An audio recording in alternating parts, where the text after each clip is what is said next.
Today we are talking about books, and you might be thinking, books again? Why are we talking about books again? Let me tell you, I've been living with my parents for 3 months in a global pandemic in lockdown. I have nothing else to talk about.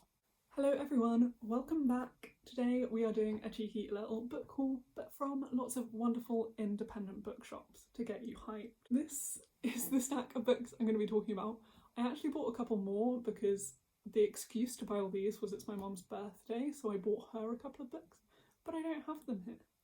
And I think we're going to do them by shop. I got these books from a selection of 3 wonderful bookshops that I kind of want to shout out and get you all excited about. The books are mainly like gender studies related books, but I do also have a couple of others on different themes. First things first, I've got these 2 books. So this is Lote, I don't know. It's the only fiction book, and I also have Notes on Camp by Susan Sontag. Lote is by Shola van Reinhold. So this book was published as part of a collaboration between Jacaranda and 20 in 2020, Words of Colour Productions, where they published 20 Black British writers in 1 year. My excuse for buying this was that it was on the reading list for my course, but then they found out that you couldn't get an online version of it, so they had to take it off, but I bought it anyway, because mainly I wanted to read it. It's the only fiction book. I think it's about a black woman who discovers this old circle of black poets and kind of goes on a journey to find out more about them. It says, Matilda's journey through the modes of aesthetic expression guides her to truth and convoluted ways it is made and obscured, which obviously sounds so up my street. The second book I got, Notes on Camp, I actually did get for my module. Again, I probably could have got the PDF online, but I really wanted to own this because I have become slightly obsessed with the idea of camp recently and have been doing a lot of reading about it, so I thought it'd be nice to have a physical copy that I could annotate and maybe use in videos. I don't know, we'll see. And these 2 books I got from the bookshop. This is bad, I now can't remember the name of it, but basically it's an online website where you can order books and they donate to independent bookshops. So the idea is that it's to challenge some of these big sites like Waterstones or Amazon that just make masses of profits of selling books online. Instead, you can now go to that website and really easily order any book, and you can pick the specific independent bookshop you want to support, or you can generally support all of them, which is wonderful, and hopefully it will mean that independent bookshops get a little bit more money during the pandemic. But beyond shopping generally for all bookshops, you can shop from individual bookshops, which is what I did from this. So I ordered these 2 books from the Feminist Bookshop in Brighton, which is an independent feminist bookshop. And I'd actually never had the chance to go in person, so I'm so happy that I got to support them. The first book I got was This Will Make You Kinder by Henry James Garrett. He's an illustrator on Instagram, and he does all of these wonderful illustrations. If you don't follow his Instagram, you should. And he also lives in Brighton, so I thought it'd be nice to buy his book from a Brighton bookstore. This is, I think, kind of meta-ethics about how to be a kind of person, but obviously in a very accessible format. And I literally love his illustrations so much. I'm so excited to read this. I think it's going to be a really good book. And the second book I got is Portrait of Britain. This is from Hoxton Mini Press, who are a publishing house that publish photography books, but I think the idea is that they want to make photography books cheaper and more accessible. So they have this series called Portrait of Britain. This is the 3rd volume, and it has loads and loads of photos from people across Britain, and some of them have a few words in it as well to sort of give context of who they are.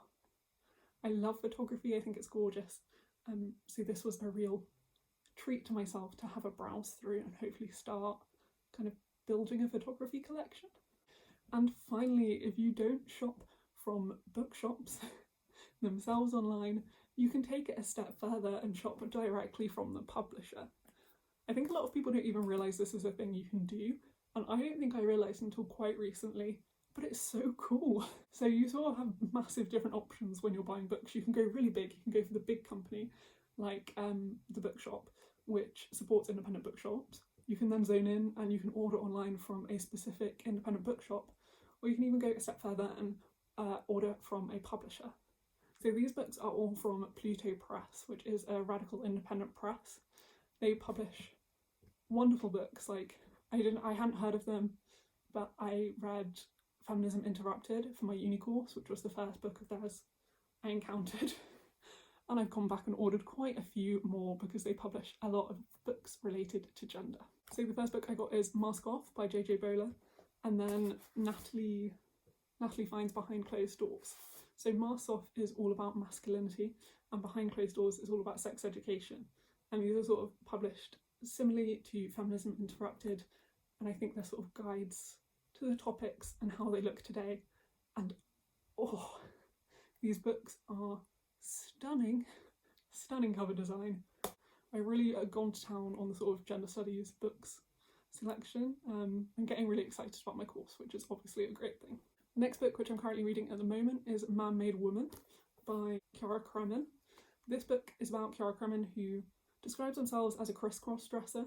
They're also a sociology professor in Auckland, and it's really fascinating to read because they are able to bring a lot of the theory and the sociological theory to do with gender into their own exploration of their relationship with gender and how they've played with it. And so far I'm loving it. I'm also really proud of myself for being able to read a book like this, which is maybe a bit more intimidating to like the wider public and a little bit more inaccessible if you don't have a background in gender theory. But like for me, oh my god, it is so good. And also like the cover, the Pluto Press cover design is just out of this world. Like, hats off to that publishing house. These are gorgeous.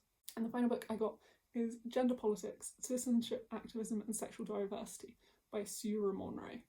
The reason I got this is because in an essay I wrote last term about the gender binary, I read a lot of Monro's work and I kept on coming across their research papers. So when I saw that they had a book with Pluto Press, I really wanted to get my hands on it. And it talks about a lot of stuff to do with gender theory and different ways of theorising gender pluralism, I think, is a massive part of it, which I'm obviously really interested in. So I'm pushing myself out of my comfort zone a bit more and reading like properly academic books, which is so fun. And like this is really simply designed, but it's gorgeous. This was probably the most expensive book I bought because obviously as an academic book they don't really publish very many of them. And I'm really hoping that it was worth it. I'm sure it will be. I'm sure it will be. So those are all the books I bought. I know it's a lot, and I do want to preface the fact that I'm currently living at home and I'm very fortunate in the fact that that means that I have a little bit more extra money that I'm not spending on like surviving day to day, which allows me to buy this. So this is not like a standard amount of books that I would buy. This is a treat for myself for surviving lockdown. So yeah, I don't always buy this many books. I hope you enjoyed this little peek into what I'm reading at the moment and also what I'm excited about reading. It's maybe not the most exciting or extravagant thing in the world, but like books make me very, very happy. I'm sure these books will get mentioned again once I've read them. Knowing me, I will want to talk to someone about them, and given that I'm alone at the moment, that someone is you. So expect conversations about books to be coming your way very shortly.